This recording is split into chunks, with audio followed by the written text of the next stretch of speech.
Okay, चलिए फिर चार का चौका की शुरुआत करते हैं और सबसे पहला ट्रेड हम शिवांगी आपसे ही ले रहे हैं। बताइए आपका सस्ता ऑप्शन ट्रेड। जी बिल्कुल, सस्ता ऑप्शन के लिए मैंने चुना है हीरो मोटोकॉर्प। यहाँ पे एक काफ़ी अच्छा लॉन्ग्स ऐड होते हुए दिख रहा है ओपन इंटरेस्ट, और स्टॉक में काफ़ी एक अच्छा अनवाइंडिंग देखने को मिला है कॉल राइटर्स के तरफ से। तो यहाँ पे मेरी राय रहेगी कि हम खरीदारी के मौके ढूंढें। जो 4650 के कॉल ऑप्शन है उसको हम ध्यान रख रहे हैं।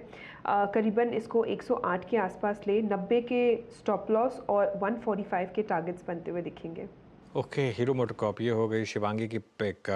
राजेश पालवे के पास चलते हैं अब। अच्छा, मीनवाइल एक बार आरती इंडस्ट्रीज लेकर आइए पहले जरा। और एफएनओ सुपरस्टार डिस्कस करें उससे पहले एक बार उसका मैं चार्ट देख रहा था इंटरडे में। आरती इंडस्ट्री आज हमारी स्पॉटलाइट में था ये स्टॉक, अब डे हाई पर 1.5% ऊपर। राजेश जी, आपका एफएनओ सुपरस्टार। तो अनुज जी, जो स्टॉक यहाँ पे पसंद आ रहा है वो है GAIL, gas authority of India limited. ये स्टॉक में कंटिन्यूटी बनी हुई है अप ट्रेंड के, और जिस तरीके से अब हमने देखा है स्टॉक ने अपने प्रीवियस स्विंग हाई का ब्रेकआउट दिया है, फॉलोअप बाइंग एक्शन बनते हुए दिख रही है। गेल पे हम एक्सपेक्ट कर रहे हैं टारगेट आना चाहिए 212 215 की तरफ। स्टॉप लॉस जो रखना होगा फ्यूचर्स में वो होगा करीब 200 रुपए के आसपास। ओके, आपकी कॉल है गेल 204 पे, आज का एफएनओ सुपरस्टार। अब चलते हैं अमित जी के पास आज का चार्ट का चमत्कार पिक करने के लिए। अमित जी क्या पिक कर रहे हैं आप?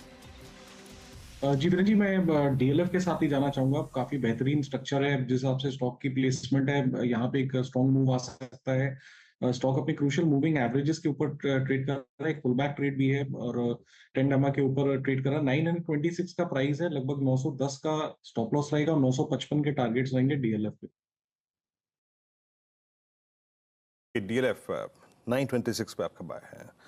अब चलते हैं मिड कैप फंड के लिए अमरीश जी के पास। अमरीश जी, क्या पिक कर रहे हैं आप मिड कैप में आज? वीरू, आपने स्पेशलिटी केमिकल्स के बारे में बात किया है, दीपक नाइट्रेट, आरती, तो मेरा पिक भी सेम स्पेस से है, विनती ऑर्गेनिक्स। ये एक ग्लोबल लीडर है स्पेशलिटी केमिकल्स और ऑर्गेनिक इंटरमीडिएट्स में। इनके दो की प्रोडक्ट्स हैं, एक एटीबीएस है जिसमें करीब 80% का मार्केट शेयर है इनका, और आइसोब्यूटाइल बेंजीन जो आईबीबी बोलते हैं, इसमें करीब 70% का मार्केट शेयर है इनफैक्ट वर्ल्ड वाइड। तो लास्ट 3 क्वार्टर में इनके जो रेवेन्यूज है ये डिक्लाइन किए थे 15%, क्योंकि चैनल इन्वेंटरीज एक्सेस थे, डिमांड सबड्यूट था, और इसीलिए ये स्टॉक काफी करेक्ट किया है। I think it's more less made the bottom, और यहाँ से काफी स्ट्रांग रिकवरी एक्सपेक्टेड है, बिकॉज कंपनी मैनेजमेंट ने गाइड किया है कि FY25 का जो ग्रोथ रहेगा करीब 25% का ग्रोथ रहेगा। तो कैपेसिटी भी एक्सपेंड हो रहा है, करीब 50% एक्सपेंड हो रहा है एटीबीएस में, जो ऑपरेशन होगा करीब दिसंबर 2024 से। तो मेरा यहाँ FY26 का ईपीएस का अनुमान है करीब 55 का, और इससे मेरा टारगेट बनता है 1925। ओके, विनती ऑर्गेनिक्स 1493 पे ट्रेड करता हुआ केमिकल बास्केट में। आपका यहाँ पर ये कॉल है। 4 ट्रेड्स आ गए। शुरुआत की थी आज हमने 4 का चौका की शिवांगी जी से, और शिवांगी का सस्ता option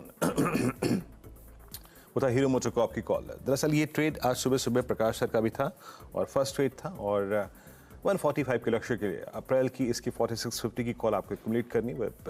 target zone 145, trading zone है 119 का। उसके बाद राजेश पालवे जी का ट्रेड आया था, और वो था गेल फ्यूचर्स 204 के, अगर आप देखें स्तर पे 212-215 के लक्ष्य के लिए।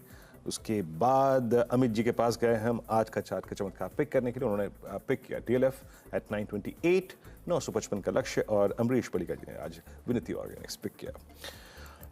इंडेक्स थोड़ा सा कूलिंग ऑफ हुई, बट फिर एक बार स्ट्रेंथ दिखाता हुआ। डायरेक्टर साहब जरा स्क्रीन पे रखिएगा एक बार निफ्टी बैंक के कंट्रीब्यूटर्स। इट्स 48,715।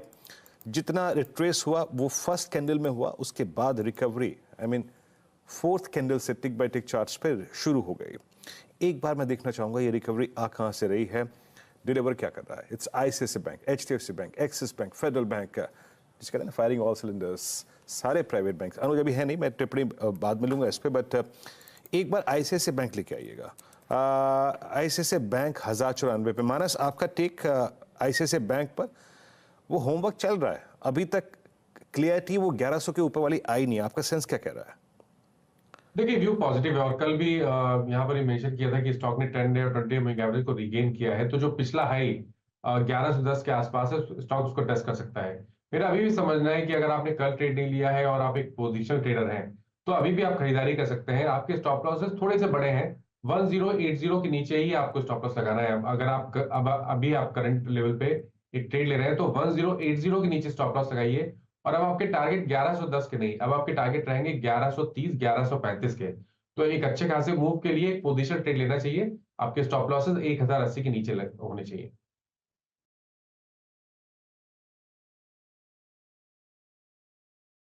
और अनुज, डिसेंट रिट्रेसमेंट, कूलिंग ऑफ पूरी हुई, मतलब जो मेगा स्ट्रक्चर और मेगा जो ट्रेंड है वो परसिस्ट करता हुआ, ये जो लोअर लेवल से रिकवरी आई है वही डिफाइन करता हुआ बाय एंड डिप्स वर्क। देखिए मैं एक चीज़ कहूँगा, आज मार्केट ने आपको 2 स्विंग दे दिए हैं। पहले उस जोन में खुले जहाँ पर वो सेल ट्रेड, इंट्राडे की सेल ट्रेड वर्कआउट हुई, उसके बाद लोअर लेवल से वापस एक रिकवरी आ गई। अब आप वापस उस जोन में जा रहे हैं।